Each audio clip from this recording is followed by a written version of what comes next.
शिवसेनेतर्फे साजरा होणार शिवोत्सव। सर्व विजयी खासदार आमदारांचा होणार भव्य नागरी सत्कार। वंदनीय हिंदू हृदय सम्राट शिवसेना प्रमुख बाळासाहेब ठाकरे यांच्या जयंतीदिनी 23 जानेवारी रोजी दरवर्षी शिवसेनेतर्फे विविध कार्यक्रमांचं आयोजन करण्यात येत असतं। यंदाही ही परंपरा जपत शिवसेनेतर्फे शिवोत्सव साजरा करण्यात येणार आहे।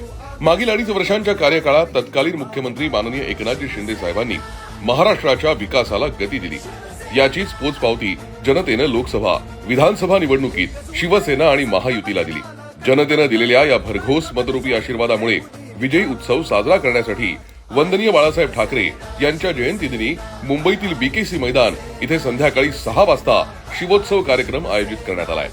या कार्यक्रमात शिवसेनेच्या सर्व विजयी खासदार आमदारांचा भव्य नागरी सत्कार होणार आहे। त्याचबरोबर यावेळी सुप्रसिद्ध गायक सोनू निगम आणि अवधूत गुप्ते यांच्या सांगीतिक कार्यक्रमाची मेजवानी असणार आहे। चला तर बाळासाहेबांच्या शिवसैनिकांनो, आपणही या कार्यक्रमात सहभागी होऊया आणि शिवोत्सव साजरा करूया।